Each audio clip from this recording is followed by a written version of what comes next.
Baton Rouge's Morning News with Karen Henderson and Kevin Meeks. A new study out gives indication that excessive demands from partners can double the risk of a person dying early. You can actually be nagged to death, according to this survey.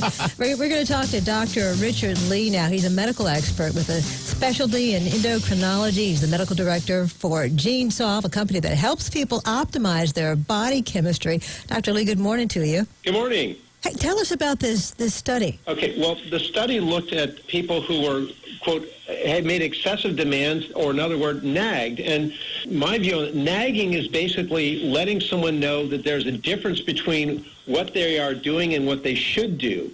And that difference, or that gap between what you should be doing and what you are doing is a major creator of stress. And whether someone's telling you that or you're aware of that on your own, it builds stress, which has a whole cascade effect in damaging your body's chemistry and physiology. And I can definitely understand that. We've all known that for some time that stress that comes from work, maybe, which can lead to high blood pressure and ulcers and all sorts of things, is bad for you. But we don't think about the stress that comes out of your home life simply by being nagged by a partner or something like that. But it builds up over time, doesn't it? Well, it does. And remember that nagging, one way of looking at it is nagging kind of like the smoke alarm going off. It's saying there's a problem here. Now, 10% of that nagging may be totally unnecessary and destructive, but 90% of it is usually well-intentioned.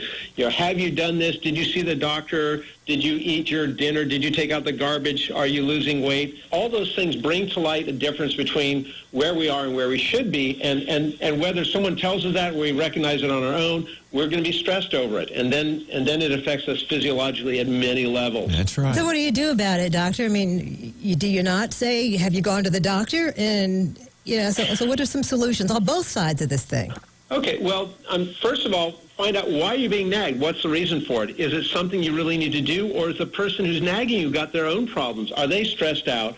Are they venting this through nagging at you? But if it's creating stress, you need to find out how it's damaging your body. Talk to someone who knows something about it. In our case, we measure that physiologically. We look at the proteins, hormones, vitamins, and enzymes that are all affected by this process. We look at how it affects the white blood cells, and we even bring in the genetics. We determine, are you at greater risk of reacting to stress in certain ways?